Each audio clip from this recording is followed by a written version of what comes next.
ignore the mess of my household, because what I'm here to do is to offer an explanation as to what God actually is. And sweet tea, by the way, because I'm Southern. But so, what is God? Now, Jesus, Plato, Aristotle, Socrates, they all kind of give the same explanation as to who and what God is. So, one of the famous lines of Jesus is, "Before Abraham was, I am." And well, when you look at what that might mean, doesn't necessarily mean that that he's saying that he. A lot of people take that and say, like, "Oh, well, he said he was God in that," and that is technically true. That is what he was, in a technicality, saying, and hence why the Jews picked up rocks to stone him, because that's the verb to be is how they were pronouncing for God in their language, which was Hebrew. But regardless of that, Plato kind of gives the same bit of explanation as to how the afterlife works, when he talks about the existence and non-existence of things.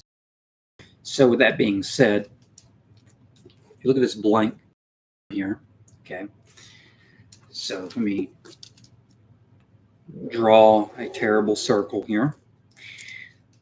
So now I have a circle. Okay. This is the confines, this circle, this line here is the confines of the universe. And therefore, if I put a bunch of things in here,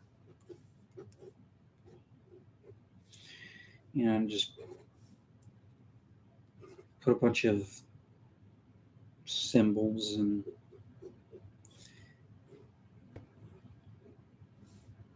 anyways,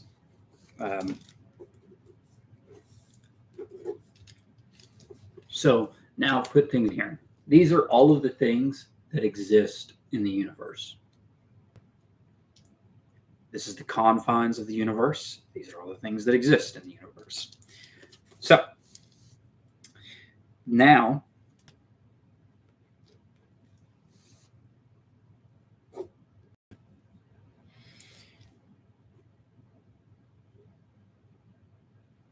if I draw more things on here,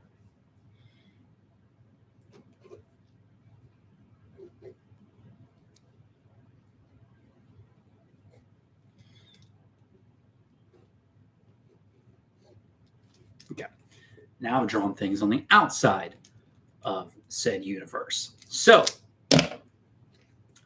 these things in here, these are the things that exist. These things out here, they are outside of the constructs of the universe, therefore they do not exist. So, with that being said, for something to not exist, take this pen for example. Someone thought of this pen, but let's say in a hypothetical world, you did not have the ability to think of this pen.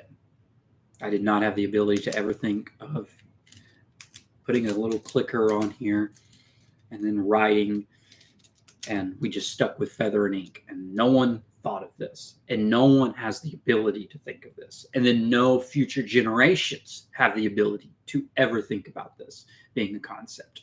Therefore, that would mean that this pen does not exist. But someone was able to think about it. It was possible for them to come up with the concept of a pen, so therefore a pen exists. So, with that being said,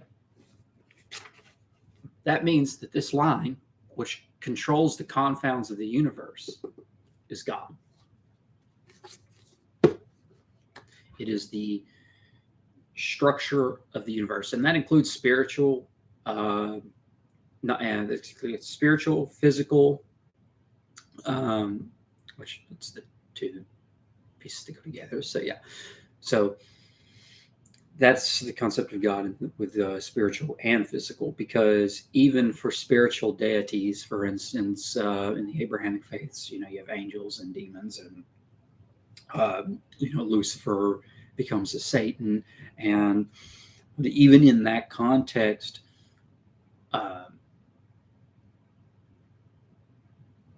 Jesus even says that no one has seen God, because you can't see God, because God's not a being.